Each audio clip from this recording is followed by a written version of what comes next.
નમસ્કાર વિદ્યાર્થી મિત્રો, કેમ છો? બધા ખૂબ જ મજામાં હશો. હું વિજય નાકિયા અને સ્વાગત કરું છું સરસ મજાની યુટ્યુબ ચેનલ પર. મિત્રો, અંગ્રેજી શીખવા માટે આપણે ઘણી બધી રીતે ઘણી બધી અલગ અલગ પદ્ધતિઓ અપનાવતા હોઈએ છીએ અને મારી ચેનલમાંથી હું તમને ઘણી બધી એવી ટ્રિક્સ આપતો હોય કે આ રોજે આટલું કરવું પડે, રોજે આ રીતે પ્રેક્ટિસ કરો. આમ પ્રેક્ટિસ તમે ગમે રીતે કરો પણ મેઇન એક વસ્તુ એ પ્રેક્ટિસ થવી જોઈએ. મેઇન પાછો તો સમય મળતો નથી સાહેબ. એલા સમય મળે નહીં, સમય કાઢવો પડે. રેડી? હું દર વખતે કહું છું, આપણો ટાઈમ અપના ટાઈમ આયેગા, અપના ટાઈમ આયેગા ને આપણો ટાઈમ લઈ આવવો પડે. તો એના માટે એક વસ્તુ ધ્યાનમાં રાખવાની છે. ગમે તમે જો ઇંગ્લિશ તમે શું કામ શીખો છો? તમે પહેલા તો તમને એનો અહીં ઓલું હોવું જોઈએ ને કે ભાઈ હું અંગ્રેજી એટલા માટે શીખું કારણ કે મારે ભવિષ્યમાં આ કરવાનું. હું જોબ કરું છું તો મારે આના કરતાં બેટર જોબ જોઈએ છે તો મને ઇંગ્લિશ આવડવું જોઈએ. અને તમે આ વસ્તુ ફેસ કરી રહ્યા છો એટલા માટે તમે અત્યારે અંગ્રેજી શીખી રહ્યા છો. તો હવે જ્યાં સુધી સમય નહીં આપો ત્યાં સુધી કોઈ વસ્તુ પોસિબલ છે? એક વસ્તુ તો જીવનમાં એવી બતાવો કે સમય આપ્યા વગર જ એ વસ્તુ શીખી શકીએ. જીવનમાં કોઈ વસ્તુ ડ્રાઇવિંગ શીખવું હોય, સ્વિમિંગ શીખવું હોય, કોઈ પણ વસ્તુ આ જીવનમાં નવી શીખવી છે એના માટે સમય દેવો પડે. અને અંગ્રેજી કાંઈ એવું બધું છે નહીં હાવત દીપડું, નાનકડું એવું છે. એને થોડોક સમય તમે 2-3 મહિના આપો દો એટલે એ બધી વસ્તુઓ ક્લિયર થઈ જાય. આજે એ જ એક સિમ્પલ પદ્ધતિથી તમને અંગ્રેજી શીખવાડવાની કોશિશ કરવાનો છું અને એવી કોશિશ કે એ કોશિશ નહીં તમને મગજમાં ઉતરી જ જશે, એ હું જવાબદારી આપું છું. વિડીયોને શરૂઆત કરી એની પહેલા એક લાઇકનું બટન દબાવી દેજો.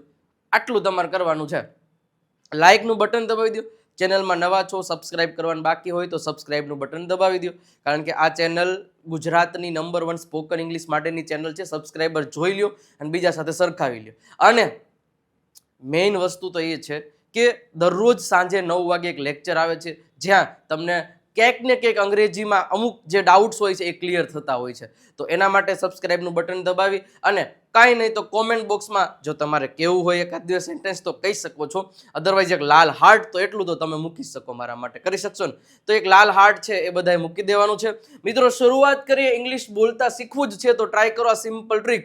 જો કરશો ને એટલે ડેફિનેટલી ઘરે કરો, કોઈ પણની સાથે. આજે ત્રણેય અલગ અલગ 3 સ્ટોરીઝ મતલબ કે કઈ રીતે વાતચીત કરવાની શરૂઆત કરવી એની હું આજે તમને શરૂઆત કરવાનો છું. અને ખાસ મિત્રો, કોઈ પણ વસ્તુ આપણે શીખવી છે તો એના માટે આપણે અમુક સમય અને અમુક વસ્તુઓ તમારે એમને આપવી પડે.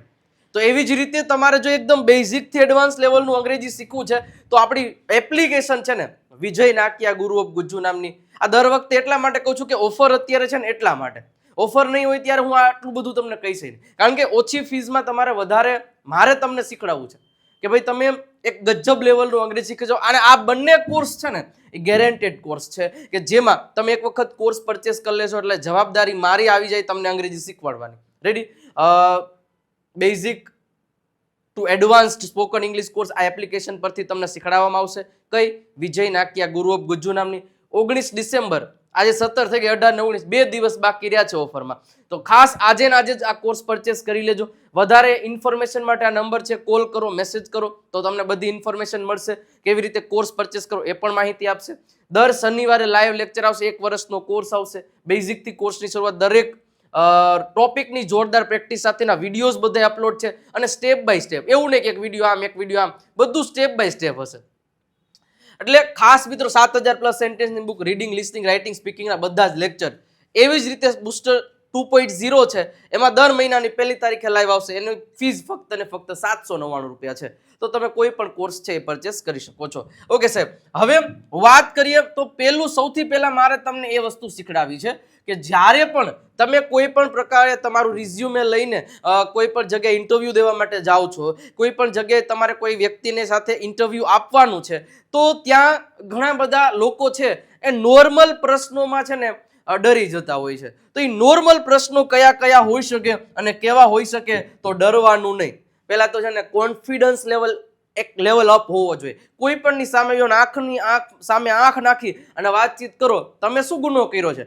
ઇન્ટરવ્યુ દેવા જતા ને તો ઘણા ડરતે. હા, એટલે ભાઈ તમે કઈ શું ખૂન કરીને કઈ કોર્ટની કચેરીમાં તમે કઈ ઓલા શું કહેવાય ગવાહી દેવા જાઓ છો કે મેં નહોતું કર્યું ને? એટલે ભાઈ બે ઝીઝક તમે અહીંયા જોબ લેવા માટે જાઓ છો, તમે હકથી કામ કરવા માટે જાઓ છો, તો બે ધડક જવાબ દો ને. ત્યાં ક્યાં તમને ખોટું પાડશો તો તમે ફાંસીએ લટકાઈ દેવાના. એટલે પહેલા તો કોન્ફિડન્સ સુપર લેવલનો રાખો અને પછી કોઈ પણ વાત છે, જો આ મેડમ છે ઇન્ટરવ્યુ દેવા માટે જે આ સર છે તો એના હાથમાં આનું રિઝ્યુમ છે, અને જો કોન્ફિડન્સ કેવો છે, આમ બોડી લેંગ્વેજ જ એવો છે, ભૂકા કાઢી નાખે. એ જોઈને જ તમને બીજા પ્રશ્નો પૂછવા એના મગજમાં હા કોન્ફિડન્સ તો જો ત્યાંથી તમે સિલેક્ટ થઈ જાઓ. પણ કાંઈ વાંધો નહીં, બીજા પ્રશ્નો પૂછે તો સૌથી પહેલા તો એવા ઘણા બધા નોર્મલ પ્રશ્ન એક જ હોય, vote is your name? Vote is your name? તો આ સિમ્પલ ક્વેશ્ચન છે, તો આ તો બધાને આવડતો જ હોય. માય નેમ ઇઝ આ છે, માય ફાધર નેમ ઇઝ આ. હા, બીજો પ્રશ્ન એમ પૂછે, vote did you do in education? મતલબ એજ્યુકેશનમાં તમે શું કર્યું છે? એના હાથમાં રિઝ્યુમે હશે તોય તમને પૂછશે. તમે ઇંગ્લિશ બોલી શકો અને ઇંગ્લિશમાં પૂછે, એટલે શું કર્યું? એટલે મેં તો છે ને BSc કમ્પ્લીટ કર્યું છે, મેં તો BCom કર્યું છે, મેં તો BBA કર્યું છે, મેં તો એન્જિનિયરિંગ કર્યું છે. એટલે એમ ન હોય.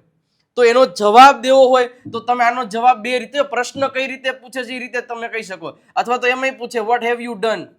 What have you done?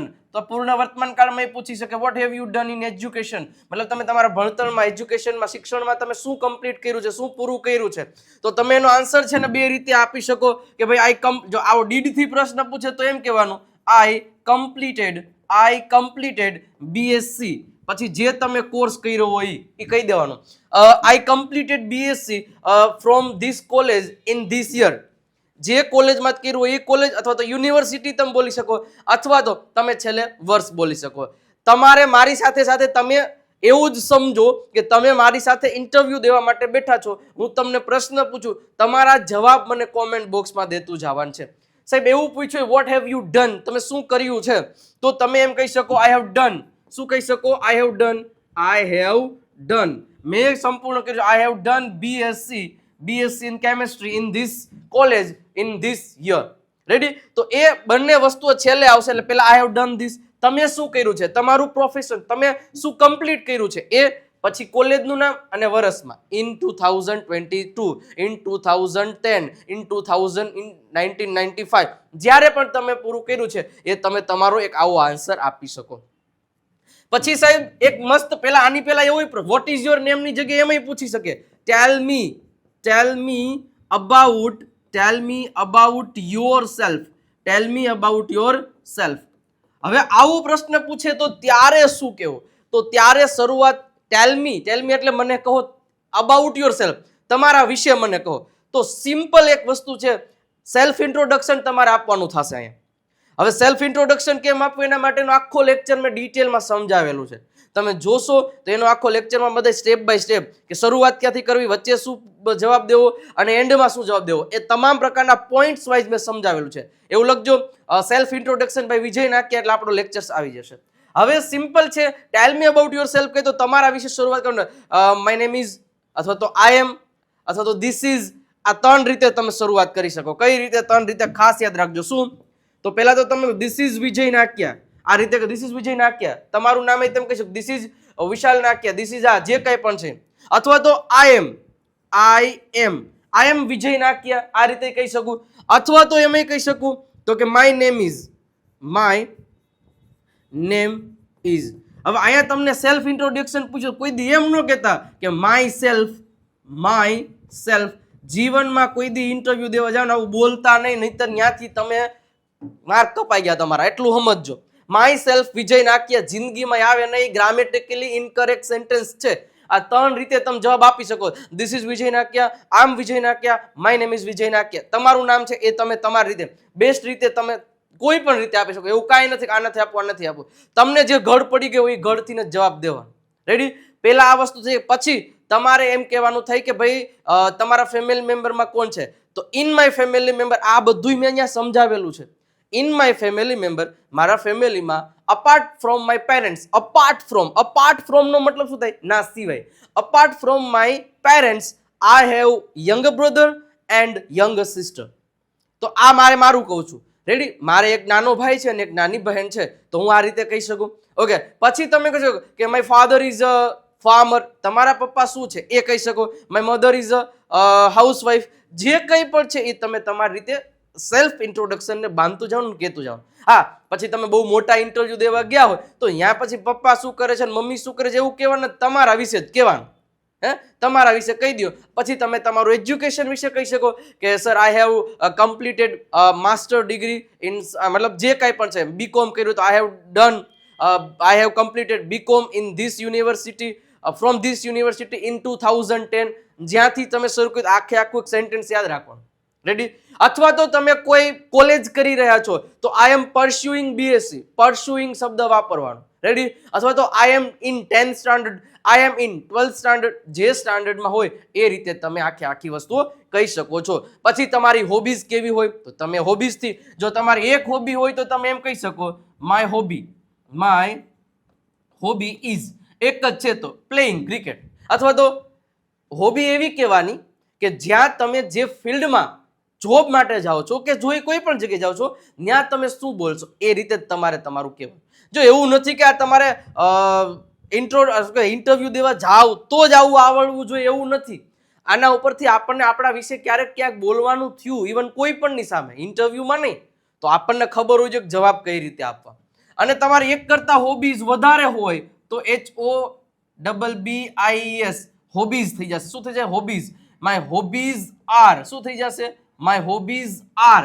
તમારી જે હોબીઝ હોય એ તમારે કહેવું પડે, માય હોબીઝ આર. ચલો રેડી? આટલું ક્લિયર થયું કે ન થયું? તો આટલી પહેલા ખબર પડવી જોઈએ. તો આવી રીતે કોઈ પણ પ્રકારના પ્રશ્ન ગમે ત્યાં ગમે પૂછે તો ચિંતા નહીં કરવાની, એકદમ કોન્ફિડન્સની સાથે જવાબ દેશો તો ક્યારેય ડરશો નહીં અને બિંદાસ જવાબ દેવાનો. આમ આંખથી આંખ મિલાવીને ત્યાં કે તમે કે ગુનો કરીને ગયા છો. રેડી? તો આ રીતે જવાબ દેશો તો તમને બેનિફિટ વધારે થશે. ઇન્ટરવ્યુના વિડીયોઝ જોઈ લેવાના, જે ફિલ્ડમાં જવું છે એના વિડીયો આપણે બધું યુટ્યુબ પર અવેલેબલ છે જ. રેડી? ગમે એ વસ્તુ ગોતશો તમે મળી જ જશે. ઓકે, ચલો આગળ વધીએ તો કે સ્પોકન ઇંગ્લિશ બુક છે, આમાં પણ આપણે ઇન્ટરવ્યુની માહિતી આપેલી અને જે અત્યાર સુધીમાં સૌથી બેસ્ટ ગુજરાતીમાંથી અંગ્રેજી શીખવું હોય ને તમારે તો આ એક બુક તમારા માટે કાફી છે. 349 રૂપિયા ઓનલી પ્રાઇસ છે. તમારા ઘર સુધી પહોંચાડી દેવામાં આવશે, એ અમારી જવાબદારી છે.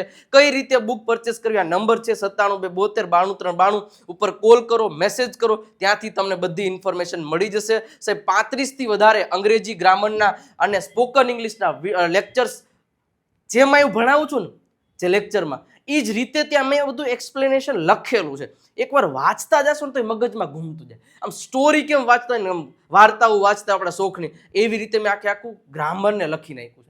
એકવાર વાંચશો તો તમને ખ્યાલ આવી જશે. ઓકે, ચલો હવે બીજી એક વાત છે કે માની લો કે કોઈ પણ સાથે નોર્મલ કોન્વર્ઝેશન થાય છે તો એ નોર્મલ કોન્વર્ઝેશનમાં કઈ રીતે વાતચીત કરવી એ તમને પહેલા તો ખબર હોય છે. સિમ્પલ છે કે જ્યારે કોઈ પણ બી વ્યક્તિ મળશે, બરોબર છે, તો તમારી સાથે કોઈ એવો વ્યક્તિ મળે છે જે ફક્ત ને ફક્ત ઇંગ્લિશ જ બોલે, ઇંગ્લિશ જ જાણે, બીજું તો કંઈ આવડતું નથી. તો એવા લોકો સાથે તમે કઈ રીતે વાતચીત કરશો? તો સિમ્પલ છે, એકદમ સિમ્પલ છે. કોઈ પણ પ્રશ્ન પૂછે, મેડમે પૂછ્યો હાઉ આર યુ, તો સર કહેશે I am fine and how are you, તો કે આઈ એમ ઓલ્સો ફાઇન. એ રીતે તમે જવાબ, તમને પૂછે how are you, I am also fine, તમને પાછું પૂછે છે ત્યારે. Okay, what is your name ને આ બધું ખબર હોય. અચ્છા, પછી જો બેના હાથમાં ચાનો કપ છે તો આ બેને એવું પૂછ્યું તો શું તમે ચા પીવો છો? શું તમે ચા પીવો છો? તો એનો ક્વેશ્ચન શું થશે? તો ડુ યુ ડ્રિંક ટી? આપણે પ્રેક્ટિસ કરવા માટે ગમે ત્યાંથી તમે કોન્વર્ઝેશન ગોતો, ગમે એવી કોન્વર્ઝેશન ગોતો. Do you drink tea? Do you drink tea? શું તમે ચા પીવો છો? તો સામેવાળો વ્યક્તિ કહે છે ના, હું ચા પીતો નથી. આ સિમ્પલ ટેન્સ છે એટલે રોજે થતી હોય એવી ક્રિયાઓ પૂછે છે. શું તમે ચા પીવો છો એટલા માટે ડુ યુ ડ્રિંક ટી. શું તમે ચા પીધી એવો પ્રશ્ન પૂછ્યો, ખાલી આની જગ્યાએ તમારે ડીડ મૂકી દેવાનું છે કે ભાઈ ડીડ યુ ડ્રિંક ટી. શું તમે ચા પીશો? તો ખાલી અહીં મૂકી દેવાનું છે વિલ યુ ડ્રિંક ટી. આ રીતે એક સરસ મજાનો ક્વેશ્ચન કઈ રીતે બને એ તમને ખબર હોવી જોઈએ. અથવા તો અચાનક આ ભાઈ ચા પીતા હતા ને બેન આવી ગયા અને પૂછ્યું કે શું તમે ચા પી રહ્યા છો? ચાલુ કાળમાં શું તમે અત્યારે ચા પી રહ્યા છો? તો સાહેબ ત્યારે પ્રશ્ન આ રીતે બનશે, are you drinking T? Are you drinking tea? શું તમે ચા પી રહ્યા છો? તો આ ચાલુ કાળનું વાક્ય થઈ ગયું. મતલબ તમને એક કન્સેપ્ટ ખબર હોય ને, એટલે કોઈ પણ પેલા કન્સેપ્ટ ક્લિયર કરી અને મજા આવે ને એવા સેન્ટેન્સીસ આવી રીતના કોઈ બે વ્યક્તિ વાતચીત કરે છે એવો કોઈની સાથે તમે બોલવાનું થયું તો ત્યારે તમે બોલો. તમે ખુદ ઇંગ્લિશ બોલો. પ્લીઝ અહીંયા આવો, કમ હિયર, મને 10 રૂપિયા આપવા દો, let me give 10 rupees. Okay, મને બોલવા દો, લેટ મી સ્પીક. ચલો, તો આ બધું છે. અથવા તો આ મેડમ એમ કીધું ચાલો ચા પીએ, તો લેટ્સ ડ્રિંક ટી. તો લેટ અને લેટ્સના ઉપયોગ ખબર હોવી જોઈએ, અથવા તો જે ઇમ્પેરેટિવ સેન્ટેન્સીસ છે, ઇમ્પેરેટિવ સેન્ટેન્સની ખબર હોય. ચાલો આપણે શું કહેવાય ટી પોસ્ટે જઈએ. Let's go to T post. Simple છે ને, કાંઈ અઘરું છે જ નહીં. તો બધા ટોપિક્સ ક્લિયર. હું એમ નથી કહેતો કે તમે બધાય કરી લો, એક એક ટોપિકને વારંવાર કરો. હું દર વખતે દરેક લેક્ચરમાં એક જ વસ્તુ શું કામ કહું, એને એક વખત ફોલો કરશો ને તો આવડી જશે, 100% આવડી જશે. ચલો, આર યુ ડ્રિંકિંગ ટી? હવે જવાબ આપો છે આમાંથી, મતલબ કે આનો. હા, ડુ યુ ડ્રિંક ટી? તો તમે કહે યસ આઈ ડ્રિંક ટી. હવે સરે જો આપી દે yes I drink tea, yes I drink tea. ખાલી આટલું ધ્યાન રાખવાનું, યસ આઈ ડ્રિંક ટી. જો દૂરથી પ્રશ્ન પૂછે તો. હવે દીડથી પ્રશ્ન પૂછે તો યસ યસ મેં ચા પીધી, તો આઈ ડ્રિંક ટી. આઈ ડ્રિંક ટી. તમને શું લાગે છે આટલું ખાલી ખબર પડવા માંડે ને કે કેવો ક્વેશ્ચનનો આન્સર કેવો આપવું, તો સાહેબ બેડો પાર થઈ ગયો. Will you drink tea? Yes I drink T. એટલે એમ નો જવાબ દેવાનો. તમને વિલથી પ્રશ્ન પૂછો તો જવાબ વિલથી દેવો પડે. Yes I will drink tea. Yes શું છે? Yes I will drink tea. Yes I will drink T. તો આ ખબર હોવી જોઈએ સાહેબ. પછી તમને એમ પૂછ્યું આર યુ ડ્રિંકિંગ ટી, અને તમે એમ કહો yes I drink tea, yes I drink tea, yes I will drink tea. નો ચાલે.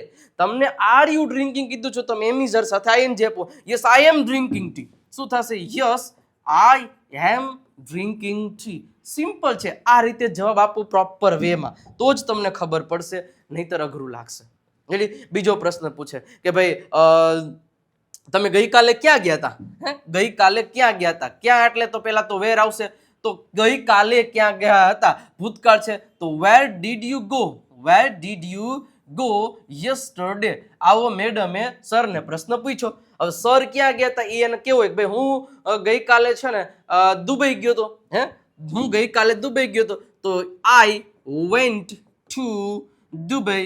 આઈ વેન્ટ ટુ દુબઈ. આઈ went two Dubai yesterday. Full stop. હવે જો ઘણા લોકો યસ્ટરડે છે ને આમાં વચ્ચે મૂકતા હોય. નહીં સાહેબ, આ યસ્ટરડે છે, ટુમોરો છે, નેક્સ્ટ ડે છે, નેક્સ્ટ મંથ છે, આ બધા શબ્દોને શું કહેવાય ખબર? અધર વર્ડ્સ કહેવાય, વધારાના શબ્દો. એને કા સાવ છેલ્લે વાક્યમાં મૂકો અને કા વાક્યની શરૂઆતમાં મૂકી દો. વચ્ચે ક્યાંય ઘૂસેડવાના નથી થતા. સમજી ગયા? તો આ વસ્તુને તમારે ધ્યાનમાં રાખવાની છે. ઓકે. પછી પ્રશ્ન પૂછે how is your father? How is your father? જવાબ તમે બધા મને દેતા જશો તો વધારે મજા આવશે. હાઉ ઇઝ યોર ફાધર મતલબ કે તમારા પપ્પા કેમ છે? હવે આપણે તબિયત પૂછીએ. How is your mother? તમારા મમ્મી કેમ છે? How is your brother? તમારો ભાઈ કેમ છે? How is your sister? તમારી બહેન કેમ છે? આવું પૂછવું હોય તો તમે જવાબ આ પ્રશ્ન આ રીતે પૂછી શકો. તો માય ફાધર ઇઝ ફાઇન, અથવા તો તમે એમ કહી શકો he is fine, he is fine, he is fine, he is good, he is good. એ રીતે જવાબ આપે. He is all right. એ બધું બરાબર છે. રેડી? એ રીતે મમ્મીનું પૂછ્યું how is your mother? She is good, અથવા તો સી ઇઝ ફાઇન. આવી નાની નાની કોન્વર્ઝેશન છે ને લઈ આવશો ને સાહેબ, ખતરનાક ઇમ્પ્રુવમેન્ટ આવશે તમારામાં. ખતરનાક એટલે ગજબ લેવલનું એમ. પણ આ નાની નાની કોન્વર્ઝેશન તમારે ક્રિએટ કરવી પડશે. તમારી સાથે કોઈ પાર્ટનર નથી તો શું કરવું? એ હવે ત્રીજી સ્લાઇડમાં તમને મજા આવશે. તો આ રીતે કોઈ પણ નાનામાં નાનું કન્વર્ઝેશન હોય એને તમે મોટું બનાવવાનું ટ્રાય કરો. સામેવાળો ભલે ગુજરાતીમાં બોલે, તમે ઇંગ્લિશમાં બોલો ને, ટ્રાય કરો. રેડી? ચલો, તો આટલી વસ્તુ ખબર હોવી જોઈએ. અને સાહેબ આ બે જે પીડીએફ છે ને એ તમારી પાસે હોય ને સાહેબ, એટલે કોઈ તમને અંગ્રેજીમાં પ્રેક્ટિસમાંથી તો પાછું ન જ પાડી શકે. કારણ કે આવા જ બધા વાક્યો, આ 7000થી વધારે વાક્યો મેં આમાં મૂકેલા છે પીડીએફમાં. રાઈટ? 149 રૂપિયા જ પ્રાઇસ છે. QR કોડને સ્કેન કરો, 149 રૂપીસ ટ્રાન્સફર કરી પેમેન્ટનો સ્ક્રીનશોટ નંબર ઉપર મોકલાવી દો, તરત જ તમને મળી જશે. સાથે સાથે સાહેબ આ 99 રૂપિયાની જે એમાં જે છે ઇંગ્લિશ વોકેબ્યુલરી છે, QR કોડને સ્કેન કરો, 99 રૂપીસ ટ્રાન્સફર કરી પેમેન્ટનો સ્ક્રીનશોટ આ નંબર ઉપર મોકલાવી દો, એટલે તરત જ તમને એમાં પણ મળી જશે. બરોબર છે? PDF તરત જ મોકલાવી દેવામાં આવશે. સાહેબ બે સૌથી મહત્વના સ્તંભ છે એ આ બે છે અંગ્રેજી શીખવાના, તો ખાસ એક વસ્તુ જોઈ લેજો. હવે આવી ગયું, તમને ફોટામાં દેખાતું છે બેન છે એ મિરર ટોકિંગ કરી રહ્યા છે. જ્યારે આપણી પાસે એન્વાયરમેન્ટ નથી, જ્યારે આપણી પાસે કોઈ વસ્તુ નથી, ત્યારે કરવું શું? આ કરવાનું. હું આ જ રીતે શીખો છો. અરીસાની સામે ઊભો રહી જવાનું અને મંડવાનું સેન્ટેન્સ બોલવા. How are you bro? I am fine. Wear did you go? ક્યાં ગયો હતા? એવું આપણે ના આપણને પૂછો, પછી ઓલો અંદરથી જવાબ દેશે I went to Rajkot yesterday. What did you eat yesterday? ગઈકાલે તે શું ખાધું તું? અરે I ate 2 pizza and 2 dosa yesterday. What are you saying? શું કહી રહ્યો છો તું? Yes, I am saying truth, અથવા આઈ એમ સેઇંગ રાઇટલી. તો આ રીતે તમે જવાબ આપો, આ રીતે કોન્વર્ઝેશન કરો. Okay, what is your name bro? My name is Vijay Nakiya. Okay, where do you live? I live in Rajkot. Okay, what are you? તમે શું છો? I am a teacher. Okay, what do you have? તમારી પાસે શું છે? પછી કયા અર્થમાં પૂછે છે? મતલબ કે કોઈ તમારી પાસે અત્યારે શું છે? I have YouTube channel. Okay, how many subscribers are there in your YouTube channel? Okay, in my YouTube channel, I think there are 4,23,000 plus subscriber in my YouTube channel. Okay, do you put videos every day on your YouTube channel? Yes, I put one video or otherwise I take live lecture every day from my YouTube channel. નાની નાની conversation જો સામે હરીશો છે, હું એની સામે બોલું, હું પ્રશ્ન પૂછું ને એની જવાબ આપે, બે વ્યક્તિ થઈ ગયા, આ કન્વર્સેશન થઈ ગઈ. હે, સમજ્યા તમે? તો રોજે એક નવો ટોપિક લેવો. Yesterday where did you go? Yesterday I went to the mall. Why did you go there? તમે ક્યાં શા માટે ગયા હતા? I wanted to buy some groceries from the mall, that's why I went to the mall. જોયું તમે? Two way communication. કોઈ હોય કે ન હોય, ક્યાં ફરક પડતા है? हमारे पास तो शीशा है, हम तो उसका उपयोग करेंगे. अब मेरी हिंदी आई है તો અબ દેખો. રેડી? તો આ વસ્તુ છે ને પ્રોપરલી ધ્યાન રાખો. અરીસો એવું એક મસ્ત મજાનું વસ્તુ બનાવી છે ને અંગ્રેજી શીખવા માટેની. હું તો એમ જ કહું, આ એક પ્રોપનો યુઝ કરીને ઘણા બધા લોકો અંગ્રેજી શીખી શકે છે. હું શીખી શકું, તમે શીખી શકો. તો આ મિરરની સામે ઊભા રહી જાઓ અને મંડો રોજે બોલવા. કોઈ પણ ટોપિક ઉપર નાનકડો એવો ટોપિક લઈ લો. તમે ગઈકાલે શું કર્યું એના વિશે વાત કરો, રોજે તમે શું કરો એના વિશે વાત કરો, કોઈ એક વ્યક્તિ વિશે વાત કરો. She is Monalisa, she is a very good student, C lives in Ahmedabad, yesterday C vent to the mall. ગમે એ વાક્ય બનાવો. એક દી ભાઈ, એક દી બેન, એક દી આ બધા વિશે સ્ટોરીઝ બનાવો. કોઈ પણ વસ્તુ બનાવશો તો ડેફિનેટલી રિઝલ્ટ મળશે. હો સાહેબ, ડેફિનેટલી રિઝલ્ટ મળશે. આટલું કરશો ને એટલે સાહેબ ડેફિનેટલી રિઝલ્ટ મળશે. સૌથી ઇફેક્ટિવ આ તરીકો છે, કારણ કે પાર્ટનર ગોતવામાં મુશ્કેલી થઈ જશે. નહીં આ કરો ત્યાં સુધી તો શું બેઠા જ રહેશો? નહીં સાહેબ, કરવું જ પડશે મિત્રો. તો આ જે એક સિમ્પલ ટ્રીક છે ને, જે મેં આજે સમજાવી, એ કોઈ પણ એક વસ્તુને લઈને તમે અંગ્રેજી બોલતા થઈ જાઓ. સાહેબ કેવો લાગ્યો વિડીયો? મજા આવી કે નહીં? કોમેન્ટ બોક્સમાં જ એક સેન્ટેન્સ થઈ જાય કે કેવો લાગ્યો, આઉટસ્ટેન્ડિંગ, ઓસમ, કે મજા આવી ગઈ, જે કંઈ પણ છે એ તમે લખી શકો. અને કાંઈ નહીં લખો તો કોમેન્ટ બોક્સમાં લાલ કલરનું હાર્ટ તો મૂકી જ દેવું પડશે. એટલું તો કરી દો. વિડીયોને લાઇક કરી દો. ચેનલમાં સબસ્ક્રાઇબ નથી કરી તો ચેનલને સબસ્ક્રાઇબ કરી દો. આવી રીતે અંગ્રેજી શીખવા માટે સાહેબ આ ચેનલને સબસ્ક્રાઇબ તો કરવી જ પડશે. અને તમારા મિત્રો સુધી શેર કરી દો. નવા લેક્ચરમાં નવા અંદાજ સાથે ફરી પાછા મળીશું. ત્યાં સુધી આવજો. Bye bye, Tata.